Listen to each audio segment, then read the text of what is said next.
पूर्वी चंपारण में स्थित महात्मा गांधी केंद्रीय विश्वविद्यालय मोतिहारी के प्रथम दीक्षांत समारोह के अवसर पर यहाँ आप सबके बीच आकर मुझे बहुत प्रसन्नता हो रही है। मैं उपाधि प्राप्त करने वाले सभी विद्यार्थियों को बधाई देती हूँ। आज मानद उपाधियों से सम्मानित किए गए विशिष्ट लोगों को भी मैं बहुत बहुत बधाई देती हूँ। पदक प्राप्त करने वाले विद्यार्थियों को मैं विशेष सराहना करती हूँ। मुझे बताया गया है कि विश्वविद्यालय के विभिन्न शिक्षण कर्मकर्ताओं में प्रथम स्थान प्राप्त करने वाले विद्यार्थियों में छात्राओं की संख्या लगभग 60% है। इस शानदार उपलब्धि के लिए मैं सभी छात्राओं को साधुवाद देती हूँ। इसी होनहार छात्राओं के उत्कृष्ट प्रदर्शन और बढ़ते हुए आत्मविश्वास में मुझे भविष्य के विकसित भारत का स्वरूप दिखाई दे रहा है। महात्मा गांधी ये मानते थे कि छात्राओं और छात्रों के शिक्षा के समान अवसर मिलने चाहिए। वे कहते थे कि यदि आवश्यकता पड़े तो छात्राओं की शिक्षा हेतु विशेष सुविधाएं प्रदान करनी चाहिए। गांधी जी के इस विचार को इस विश्वविद्यालय से जुड़ी प्रत्येक व्यक्ति को सदैव ध्यान में रखना चाहिए। बापू ने यह भी कहा था कि विश्वविद्यालय की शिक्षा का उद्देश्य ऐसे सच्चे जौन सेवकों को तैयार करना है जो देश के लिए जिए। गांधी जी ने अहिंसा, करुणा, नैतिकता और निस्वार्थ सेवा के आदर्शों में लोगों की आस्था बढ़ाई। उन्होंने भारतीय समाज, राजनीति और अध्यात्म को बहुत गहराई के साथ भारत की भावभूमि से जुड़ा।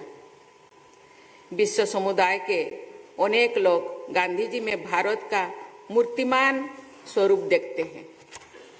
प्यारे विद्यार्थियों, आप सब राष्ट्रपिता महात्मा गांधी द्वारा भारत भूमि में किए गए पहले सत्याग्रह की स्मृति में स्थापित विश्वविद्यालय के विद्यार्थी हैं। यहाँ के विद्यार्थी होने के नाते आप सब एक ऐसे अनमोल विश्वास से जुड़े हैं जिसका पूरे विश्व में सम्मान किया जाता है। ऐतिहासिक चंपारण सत्याग्रह के दौरान इस क्षेत्र में गांधी जी बहुत लंबे समय तक रहे थे, जिस चीज को आदरणीय मुख्यमंत्री जी ने आप सब आपके सामने रखे। उनके साथ माँ कस्तूरबा, डॉक्टर राजेंद्र प्रसाद, ब्रजकिशोर प्रसाद, बाबू अनुग्रह नारायण सिंह, आचार्य कृपलानी तथा अनेक महत्वपूर्ण लोग चंपारण सत्याग्रह से जुड़े रहे। उस दौरान दीनबंधु एंड्रूज भी यहाँ आए थे। चंपारण के गरीब और शोषित किसानों की सत्याग्रह सेना के बल पर महात्मा गांधी ने एक अनोखा आंदोलन चलाए और विश्व इतिहास के सबसे मजबूत और विशाल साम्राज्य को झुकने पर मजबूर कर दिया। भारत के प्रथम राष्ट्रपति और मेरे परम यशस्वी पूर्ववर्ती डॉक्टर राजेंद्र प्रसाद जी ने अपनी आत्मकथा में महात्मा गांधी के चंपारण प्रवास के बारे में लिखा है कि उनके चंपारण पहुंचने के पहले ही लोगों ने एक अजीब जागृति पैदा हो गई थी। गांधी जी के चंपारण पहुंचते ही रेवतों के दिल से जो डर था ना मालूम कहाँ भाग गया। उन लोगों के सीधे साधे हृदय पर ना मालूम कहाँ से ये उम्मीद छाप पड़ गया कि उनका उद्धारक आ गया, अब उनका दुख दूर हो जाएगा। चंपारण में हमने सत्याग्रह का वही रूप देखा जो गांधी जी ने थोड़े ही दिनों के बाद देशव्यापी रूप में बहुत बड़े पैमाने पर जारी किया। इतिहास साक्षी है कि चंपारण के उन किसानों का दुख कम हुआ। ब्रिटिश हुकूमत को अपनी अनेक अन्यायपूर्ण व्यवस्था को हटाना पड़ा, रोकना पड़ा। मुख्यतः गांधी जी के सत्याग्रह तथा स्वाधीनता संग्राम की अन्य धाराओं के प्रबल आवेग के सम्मुख अंग्रेज नहीं टिक सके और उन्हें भारत चढ़ना पड़ा। चंपारण के ऐतिहासिक सत्याग्रह का समाज के ताने बाने पर भी बहुत गहरा प्रभाव पड़ा। डॉक्टर राजेंद्र प्रसाद ने लिखा है, चंपारण में हमारे जीवन पर भी बहुत बड़ा असर पड़ा। वही हम लोगों ने जाति पांति का भेद छोड़ा। गांधी जी ने कहा था कि जो लोग एक काम में लगे हैं, मान लो कि वे सब एक जाति के हैं। चंपारण सत्याग्रह के दौरान सब लोग जाति भेद छोड़कर एक दूसरे के साथ भोजन बनाने और खाने लगे।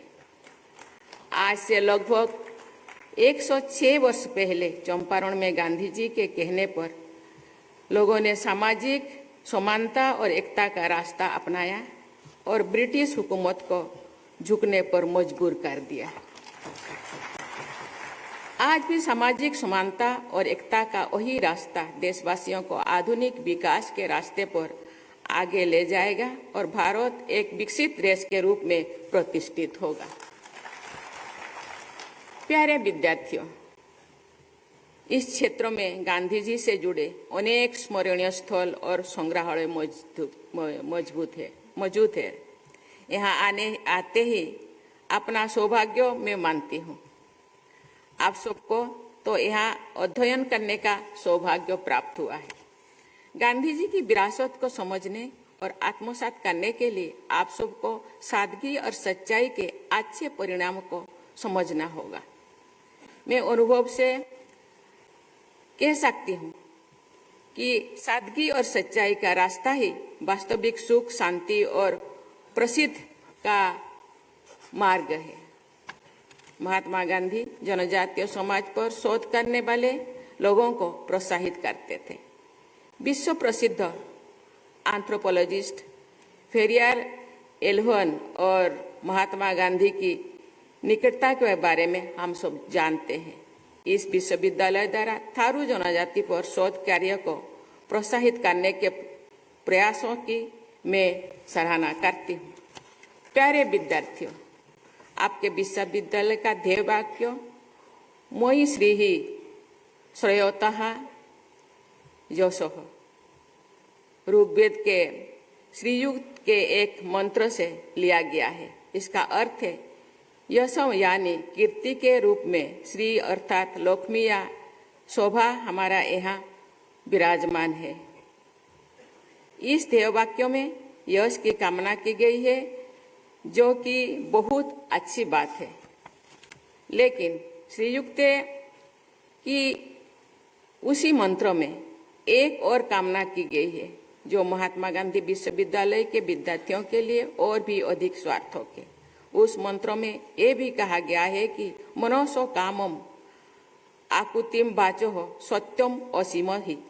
इस पंक्ति का अर्थ है मन की कामनाओं और संकल्पों की सिद्धि एवं वाणी का सत्य मुझे प्राप्त हो। श्रीयुक्ति ये शिक्षा महात्मा गांधी के आचरण और संदेश में सदैव दिखाई देती है। इस दीक्षांत समारोह के पावन अवसर पर मेरी आप सबसे यही अपेक्षा है कि बापू की शिक्षा के अनुसार आप सब मन से, वाणी से और कर्म से सदैव सत्य पर आधारित आचरण करने के संकल्प लें। ये क्षेत्र भगवान बुद्ध और उनके अवसर से समृद्ध है। इस क्षेत्र में सम्राट अशोक के समय के स्तंभ मौजूद है। पश्चिमी चंपारण में सम्राट अशोक द्वारा स्थापित एक स्तंभों का सबसे ऊपर का हिस्सा यानी कैपिटल राष्ट्रपति भवन के दरबार हॉल में के प्रवेश द्वार में स्थापित किया गया है। रामपुरवा बुल के नाम से प्रसिद्ध ये ऐतिहासिक कलाकृति राष्ट्रपति भवन में आगंतुकों को चंपारण क्षेत्र से परिचित कराती है। पश्चिमी चंपारण में ही बिहार का एकमात्र टाइगर रिजर्व भी है, जो वाल्मीकि टाइगर रिजर्व फॉरेस्ट के नाम पे जाना जाता है। इतिहास और वन संपदा से समृद्ध इस क्षेत्र में पर्यटन की प्रचुर संभावनाएं है। मुझे बताया गया है कि इस क्षेत्र की स्वादिष्ट लीची का निर्यात बड़े पैमाने पर होता है। मैं इस बातों का उल्लेख इसलिए कर रही हूँ कि ऐसी क्षेत्रीय विशेषताओं पर आधारित रोजगार और स्वरोजगार के अवसरों का युवा पीढ़ी द्वारा उपयोग किया जा सकता है। इससे युवाओं की व्यक्तिगत उन्नति होगी और इस क्षेत्रों का विकास भी होगा। देवियों और स्वजनों, मुझे बताया गया है कि इस विश्वविद्यालय द्वारा राष्ट्रीय और अंतर्राष्ट्रीय स्तर का संस्थानों के सहयोग से शोध और अध्ययन की गतिविधियां संचालित की जा रही है। यहाँ नई ऊर्जा के साथ कई क्षेत्रों में पहल की जा रही है। ऐसे प्रयासों के लिए मैं कुलपति तथा उनकी टीम की सराहना करती हूँ।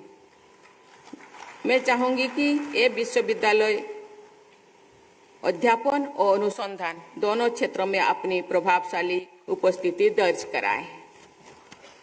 प्यारे विद्यार्थियों, भगवान बुद्ध और महात्मा गांधी से जुड़े इस पावन धरती पर शिक्षा प्राप्त करके आप सभी विद्यार्थीगण सफलता और नैतिकता के नई प्रतिमान स्थापित करें। ये मेरी शुभकामना भी है और आशीर्वाद भी। मैं एक बार फिर आप सभी को बधाई देती हूँ और आपके उज्जवल भविष्य की मंगल कामना करती हूँ। धन्यवाद। जय हिंद, जय भारत।